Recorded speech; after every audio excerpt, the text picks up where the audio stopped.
What if imposter syndrome, that voice whispering that you're not qualified, is actually your greatest storytelling superpower? I'm Daryn, a Writers Guild Award-winning creator and producer, and yes, I still feel like a fraud. Often. In this video, I'm going to flip the script on your imposter syndrome and turn it into an entrepreneur story that brings you clients. According to a study by Kajabi Business, 84% of entrepreneurs and small business owners experience imposter syndrome, but most of us try to hide it. We create polished, perfect, or trying to be perfect content that ends up feeling fake, which then feeds the imposter syndrome more. We end up in a loop. But as someone who battles both perfectionism and imposter syndrome, my most watched video recently on this channel was on vulnerability, which proves audiences crave realness, not perfection. And you know what? Here's my imposter syndrome popping up. Why would I not know that? As a storyteller, vulnerability is awesome in a character. Vulnerability is awesome in a personal brand. And do you know how many successful people have shared that they suffer from imposter syndrome? Jodie Foster, Jessica Chastain, Meryl Streep, Serena Williams, the former CEO of Starbucks. Maya Angelou once said, "I have written 11 books, but each time I think, uh-oh, they're gonna find out that I've run a game on everybody and they're gonna find me out." Tina Fey said, "The beauty of imposter syndrome is you vacillate between extreme egomania and a complete feeling of I'm a fraud." So you just try to hide the egomania when it comes and enjoy it, and then slide through the idea of fraud. We hear these stories and we relate. But as a perfectionist with imposter syndrome myself, who is putting herself on camera giving tips, it's not easy. Maybe you feel the same way. You get bogged down by your own self-doubt. Well, today is not about overcoming imposter syndrome because I'm not a therapist. I can't cure mine and I can't cure yours. But what I can do is help you use what you may think is your worst trait as your best storytelling tool. And here is the framework. Use your doubts as a story hook. Weave your honest doubts into your hooks, not just your wins. Usually we end our hook something like this. In this video, I'm going to solve this problem. I'm going to solve all your problems. I have all the answers. But in this video, I didn't just do that. In my hook, I said I feel like a fraud. If nothing else, it was a pattern interrupt. And I shared my doubts several times in this video, just like Maya Angelou and Tina Fey did. And here is why that is awesome. Maybe not for you in life, but for your story, it's good stuff. It makes you instantly relatable to any viewer who is struggling with the same thing, and according to the data, it's a lot of us. So if you're struggling with audience connection, this is your way on the other side of that. Also, it adds conflict and emotional stakes, which are 2 out of 3 of my absolutely favorite storytelling techniques. Stick around for the third one. But before I do get into the next technique, I just wanted to mention that I have a free storytelling community on the School platform called the Storytelling Room. There's an awesome supportive group of people all figuring stuff out in there and cheering each other on, so I hope you join us. You will find the link in my description. Next up, show the messy middle. I call it the messy middle method, because why not? Don't skip the struggle, show the journey. This is my other favorite storytelling technique, narrative arcs. When you introduce your imposter syndrome into your content, you create a journey. You have a problem, you have some doubt, you take action despite fear, and it leads to growth.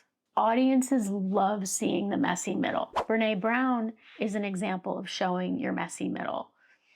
Brené Brown is a researcher who studies vulnerability and shame. Now, she could have released a white paper, she probably did. She could have made a video about the science of vulnerability and shame that would have been chock full of facts. But her career took off when she did a TED Talk that was about her own vulnerability and shame. It went viral. She built an empire off of it, proving that people can hear you talk about facts and knowledge, but what they really want to hear is this messy honesty.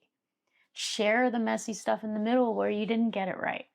Brené shared how she had a breakdown because the results of her research really stressed her out. She shared that she went to therapy and that her friends actually were hesitant to give their therapist number because they thought she was kind of a pain. Now, she has a very self-deprecating humor that's part of her style. These messy details make you relate to her. These messy details make a narrative. So build your narrative around your imposter syndrome. Share a personal business moment where, like Brené, you almost quit, but you kept going. If you're second guessing yourself along the way, give your viewers a glimpse of that and what you're doing to work through it. It's okay. They will appreciate that. Next, earn credibility through honesty. But you say, Daryn, what if it makes me less credible to show that I have doubts about what I know and about my own skills? Who's going to want to buy my products or my services? Admitting what you don't know actually builds more trust than pretending you have all the answers. Case in point, when you heard that Tina Fey doubted her own skills, weren't you like, really? That's me. It makes you want to learn about how she overcame that because she's like crazy successful. And she's been the showrunner of like several big shows. Now, she's not on social media, so we have to read her book, which I actually did. It's a fantastic book. But you are on social media. So the key is not to just talk about your own imposter syndrome, but use it for connection. When you give tips or frameworks, make working through your imposter syndrome part of the journey and relate it back to your viewer's journey so you build a relationship.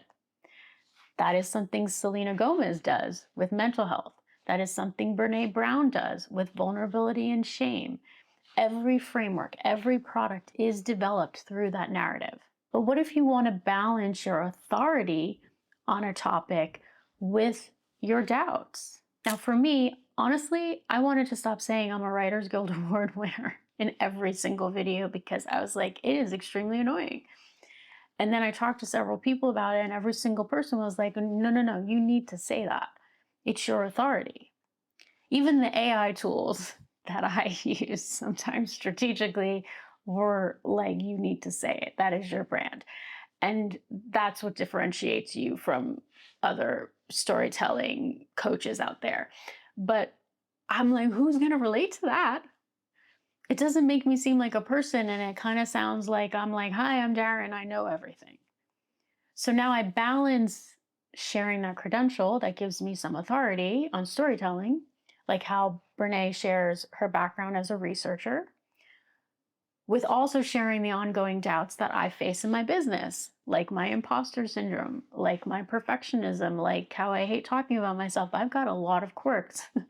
So that when I give strategies and frameworks on these topics, it's earned and trusted, not just because I'm an authority, but because I lived it. And that's a work in progress for me, something I'm trying to be better at personally. But that is what you want to do. So here is the simple storytelling framework that I want you to use that allows your imposter syndrome not to disrupt your content, but be a part of your narrative and your character. And here it is. Here is what I know. Here is what I'm still learning. That's it. Answer that for yourself.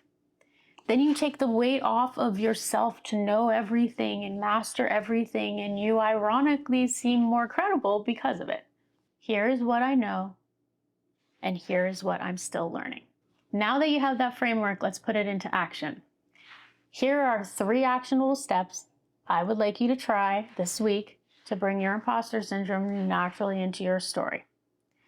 Audit your last 5 videos or posts and identify, where did you hide your humanity? Then I want you to write down 3 moments of doubt throughout your journey and reframe each as a hook for a video. And if you want an example of that, watch the video that's popping up on the screen, where I talk about how to turn failures into a powerful brand story. Until next time, keep creating and keep thinking like a showrunner.